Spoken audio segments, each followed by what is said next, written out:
Guys हमारे पास एक गाड़ी आई है, मतलब हमारी गाड़ी है। अब इस गाड़ी की दिक्कत क्या आ रही है, इस गाड़ी के अंदर चेक इंजन लाइट ब्लिंक कर रही है।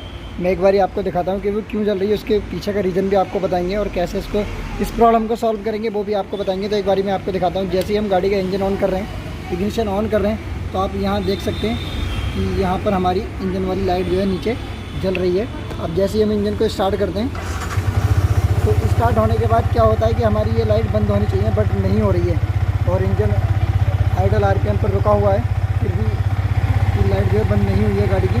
तो अब हम इंजन को बंद कर देते हैं। तो इंजन को बंद करने के बाद जो है हम करते हैं इसका हम ECU चेक करेंगे, मतलब इसको OBD कनेक्टर करेंगे पहले इसमें और फिर उसके प्रॉब्लम बताएंगे आपको कहाँ पर है।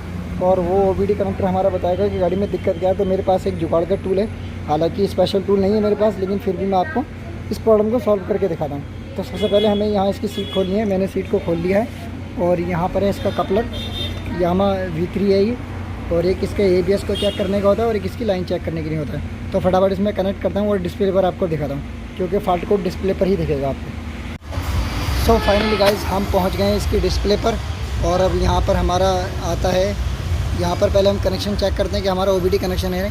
तो OBD कनेक्ट होने के बाद हमारी ये 4 जो डॉट हैं ये सही के निशान यहाँ क्लियर हो जाते हैं। तो अब हम यहाँ जाते हैं इसका फॉल्ट कोड्स पर।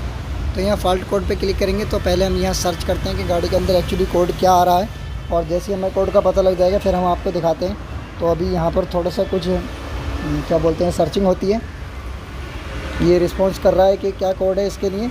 अब जैसे ही हमें कोड मिल जाएगा तो यहाँ पर इंडिकेट करेगा, उसके लिए हमें थोड़ा सा टाइम लगता है और ये 100 नंबर होने तक हमें वेट करना होता है यहाँ पर टाइम कंप्लीट होने के लिए। तो थोड़ा सा वेट कर लेते हैं। अभी 50 नंबर हो गया है और जैसे ही 100 नंबर कंप्लीट होंगे ये यहाँ इंडिकेट करेगा, हमें दिखाएगा कि भाई इस गाड़ी में ये दिक्कत आ रही है, इसकी वजह से हमें ये लाइट जल रही है। क्या हम उस कोड को रीसेट कर सकते हैं या नहीं कर सकते हैं, वो भी अभी पता लगता है। तो सबसे पहले कोड का वेट करते हैं। तो यहाँ पर इसने हमें कोड दिखाया है, O2 sensor circuit high voltage bank 1 sensor और internal control module memory check error और एक पावर ट्रेन का। तो हम पहले क्या करते हैं, ये सारे सेंसर हैं ना, इनके लिए हम क्या बोलते हैं, इसके लिए हम यहाँ से एक बार पहले रीसेट करेंगे। पहले हम क्लियर करते हैं, फिर क्लियर करने के बाद कौन कौन से फॉल्ट कोड बचते हैं वही हम चेक करेंगे। तो सबसे पहले इसको क्लियर करते हैं एक बार। तो इसको क्लियर होने में भी ये थोड़ा सा टाइम लेता है, यहाँ पर भी टाइम लगता है थोड़ा सा क्लियर करने के लिए। तो जैसे ये क्लियर हो जाएगा अभी देखते हैं कि इसमें कौन कौन सा फॉल्ट कोड बचता है। तो अभी यहाँ से यहाँ का प्रोसेस कंप्लीट हो गया। तो एक बार फिर से इसको रिफ्रेश करके देखेंगे क्या अभी भी कोई कोड बचा है या नहीं बचा है। अगर कोड बचता है तो उसके लिए काम करेंगे और नहीं बचता है तो गाड़ी को स्टार्ट करके देखेंगे।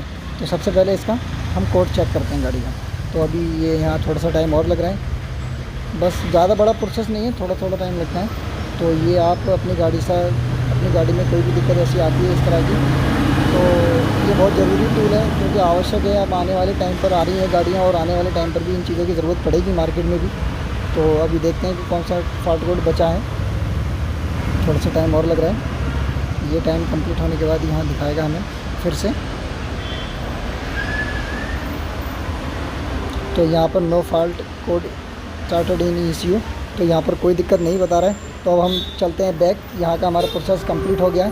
अब हम इसको ओके करके एडजस्ट कर देते हैं। तो अब जो हमने जो टेक्निकली वर्क था वो करने के लिए हमने कर दिया है और आप देख सकते हैं कि यहाँ पर लाइट बंद भी हो गई है, ऑलरेडी लाइट बंद हो गई। अब तो अब हम गाड़ी को एक बार स्टार्ट करते हैं, अगर फिर से कोई इश्यू आएगा तो गाड़ी की लाइट दोबारा जल जाएगी। तो गाड़ी हमारी स्टार्ट हुई है लेकिन लाइट अभी नहीं जली है, तो इसका मतलब हमारी गाड़ी की प्रॉब्लम सॉल्व हो गई है।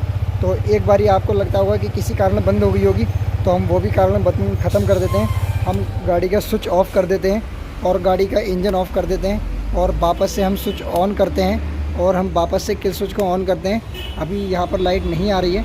अब हम गाड़ी की स्टार्ट करते हैं, देखिए अभी यहाँ गाड़ी में कोई लाइट नहीं है। तो फाइनली गाड़ी की हमारी लाइट बंद हो गई है।